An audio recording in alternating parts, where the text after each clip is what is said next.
Ella es Marilyn Monroe, siempre flamante y sonriente. Felices 100 años. Ya ha cumplido. Hoy te contaremos más detalles de ella. ¿Sabías que Marilyn poseía una sensualidad única que le abría puertas? Su ascenso fue inigualable y sus actuaciones siguen siendo motivo de suspiros para los amantes del séptimo arte. Sin embargo, atrás de la estrella resplandeciente se encontraba un torbellino oscuro donde frustraciones, amores fallidos, adicciones y otros ingredientes que hoy día siguen secretos crearon un cóctel que culminó con uno de los mayores misterios de Hollywood. La película Something's Gotta to Give pasó a la historia por un par de cuestiones que la hicieron sin duda muy particular. La primera de ellas es que se trata de una película protagonizada por Marilyn Monroe. Es que se trata de una cinta que quedó inacabada. Para ese entonces, la blonda contaba con 36 años y su pulcra imagen de chica de tapa se había empezado a manchar por internaciones. Marilyn había sido llamada por la Fox luego de un año en el que no había pisado sets de rodaje. Su relación con la empresa hacía tiempo que era tirante. Marilyn, sabiéndose un plato fuerte, siempre solía renegociar las propuestas del estudio. La Fox sabía que Marilyn aseguraba una buena audiencia, pero también sabía que detrás de la bomba sexual había una bomba de tiempo que podía llegar a traer más pérdidas que ganancias. Ante la ausencia de otras alternativas, la habían vuelto a llamar. Habían gastado demasiado con la película Cleopatra y necesitaban facturar. Sus días de rodaje en la última película en la que participó la mostraron frágil, insegura, con constantes sinusitis y bronquitis. Además, en medio del rodaje se había ausentado durante una semana, incumpliendo su contrato.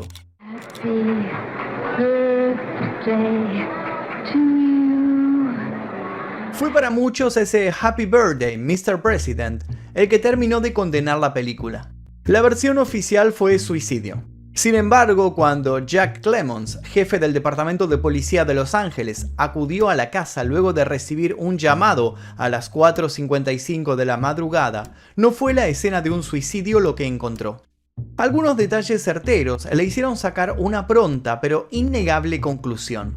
Todo en la habitación en la que descansaba el cuerpo desnudo y sin vida de la chica había sido cambiado de lugar o alterado. Gladys Pearl Baker se enteró de que estaba embarazada un tiempo después de separarse. Decidió tener a su hija de todos modos y se propuso cuidarla sola. Gladys trabajaba como cortadora de negativos en una productora de cine y bautizó a su hija Norma Jean Baker. Norma por Norma Talmadge y Jean por Jean Harlow, que eran sus actrices favoritas. Gladys amaba el cine y no se imaginaba que su hija, ya de adulta, sería toda una celebridad en la alfombra roja. Lo cierto es que los temerarios planes de Gladys de enfrentar al mundo con su pequeña en brazos no prosperaron y rápido, por problemas económicos, decidió dejar a Norma a cuidado de un matrimonio adoptivo.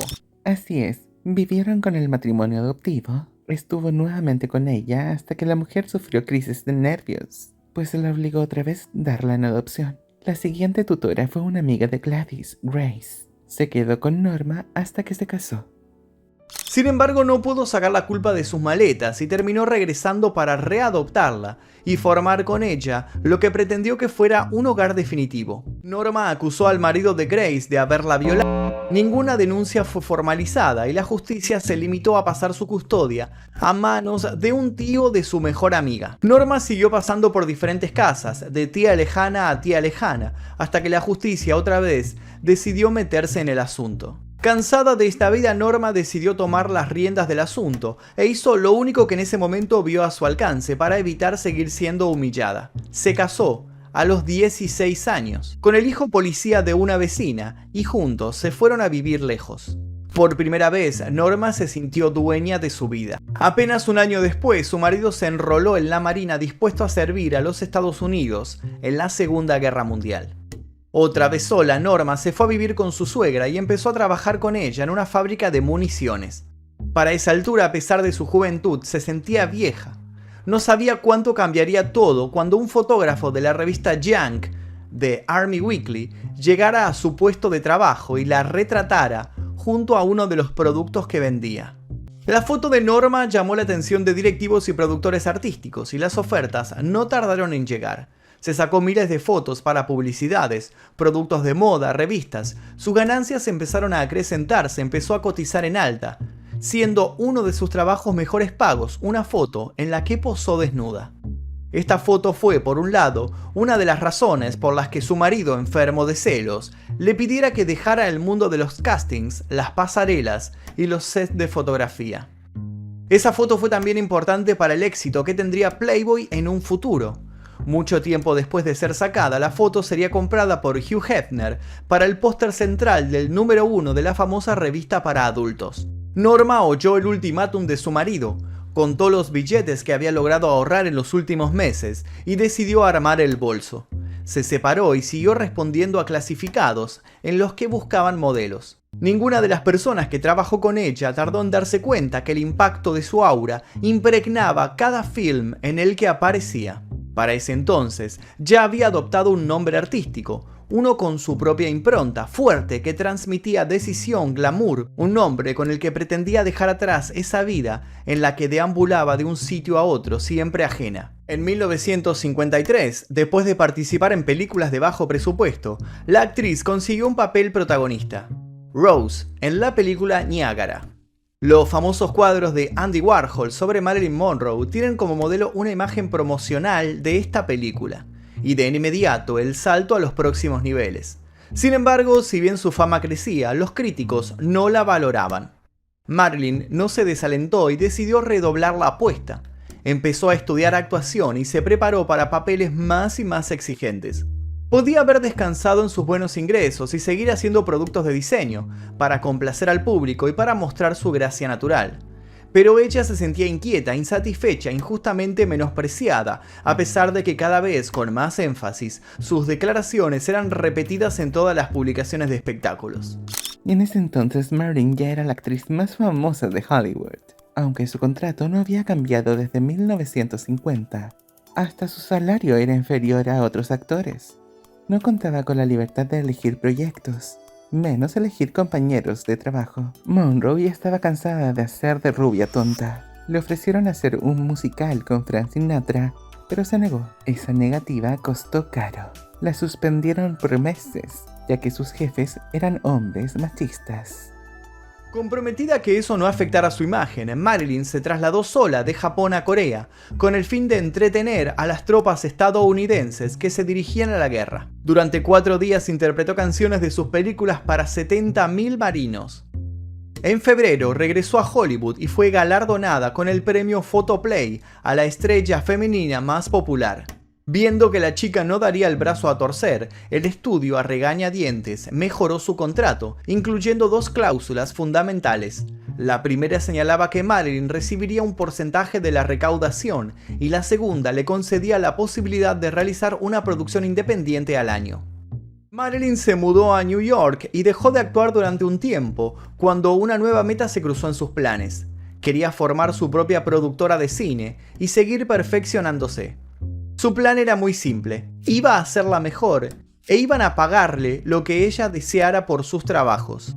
No había que ser el más lúcido de los especialistas para pronosticar, frente a tanto talento natural, tanta voluntad y tanta sed de gloria, una carrera que no podía más que crecer hasta lo impensado. Algo de Marilyn estaba roto. Había una constante mueca de dolor tras su espléndida sonrisa. Había en su actitud irreverente un temblor imperceptible pero latente. Marilyn vivía a la sombra del fantasma de las enfermedades mentales que habían atosigado a las mujeres de su familia. En más de una ocasión se describió a sí misma como quebrada, inacabada, como si en su interior hubiera una lucha interna que no podía manejar. Los romances de Marilyn eran bastantes, pero uno que otro destacó más.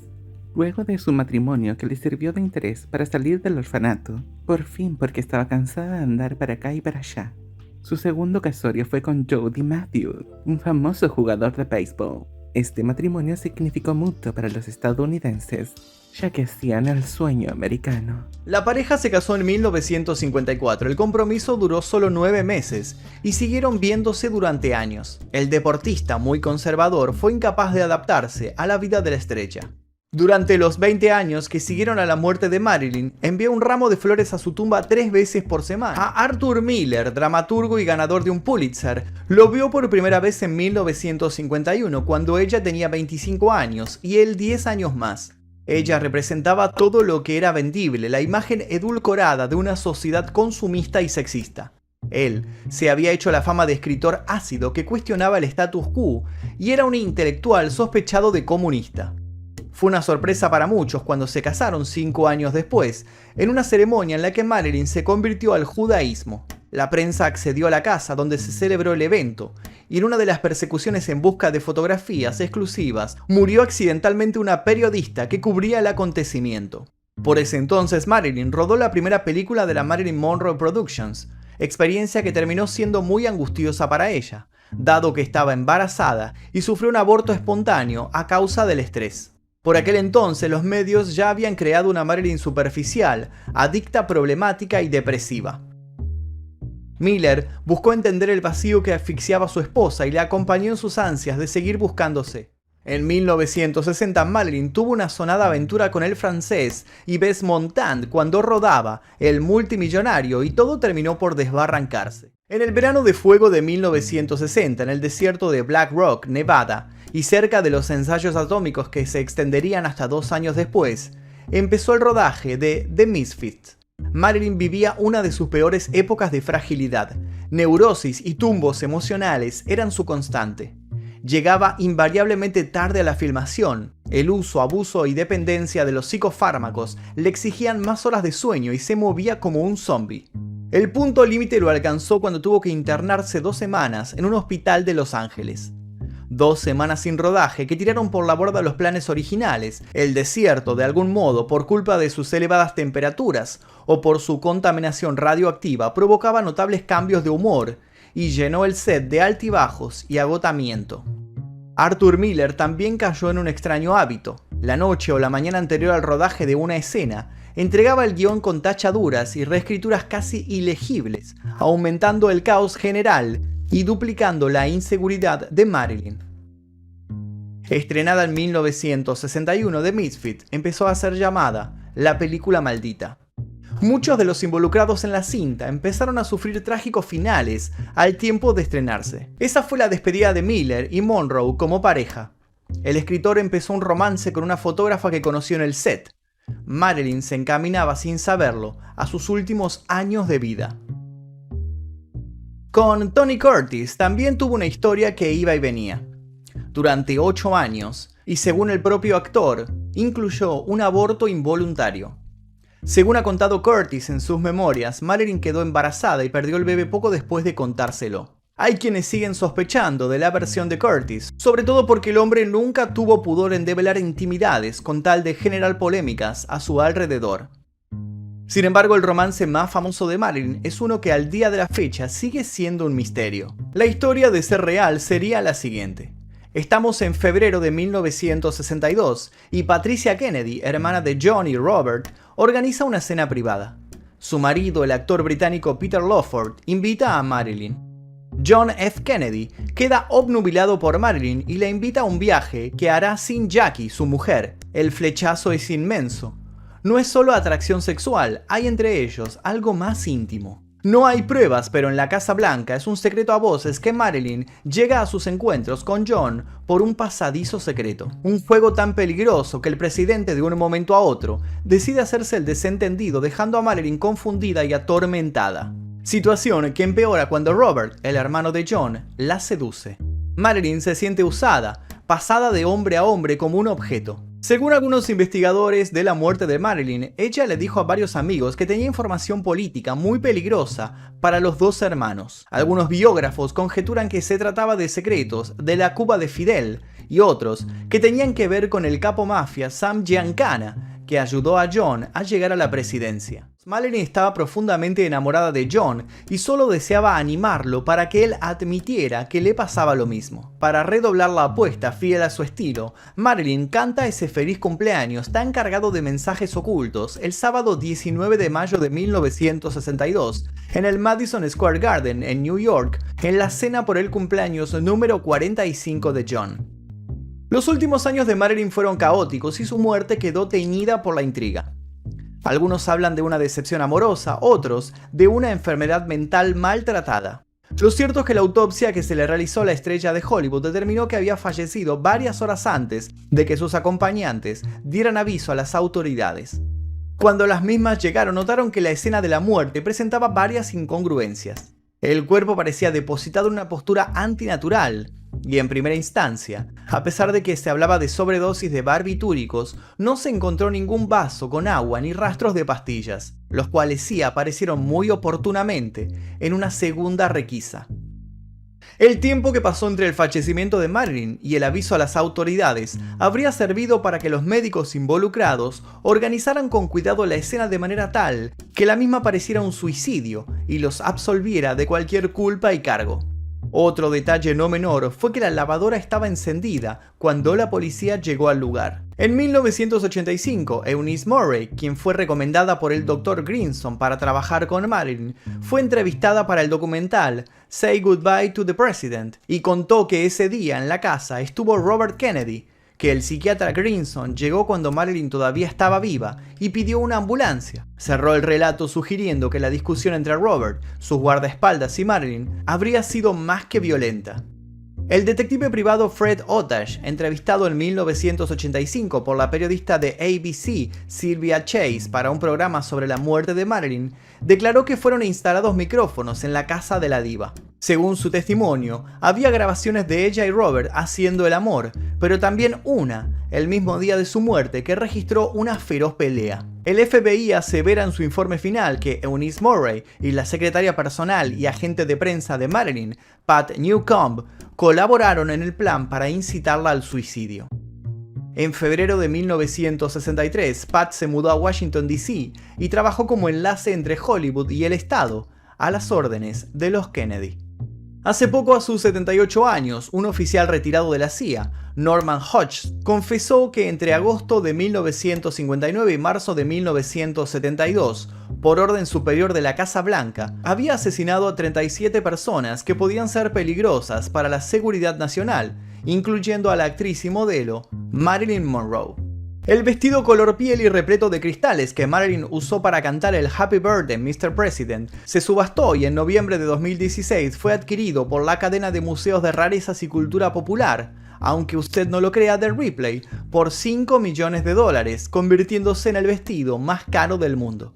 Cabe agregar por último que la casa de la actriz, ubicada en Brentwood, California, fue adquirida por el matrimonio de actores Michael Irving y Veronica Hamel tras la muerte de Marilyn Monroe. Gracias a una remodelación que la pareja le hizo a la casa, hallaron un sofisticado sistema de escuchas telefónicas y unos cuantos micrófonos. Mientras viejas teorías se reavivan y tantas otras nacen, solo podemos asegurar que con su constante exhibición desinhibida, Marilyn logró, mientras más ropa se sacaba, incorporarle más y más capas a su figura. Sufrió el abuso de una sociedad y una industria misógina. Dominó el juego tanto como el juego la dominó. ¡Qué hermoso documental! Sin duda, Marilyn se merece esto y mucho más en sus 100 años de edad. Te queremos, Marilyn. Espero le des me gusta y te suscribas a Historias de Cami Love. Nos vemos.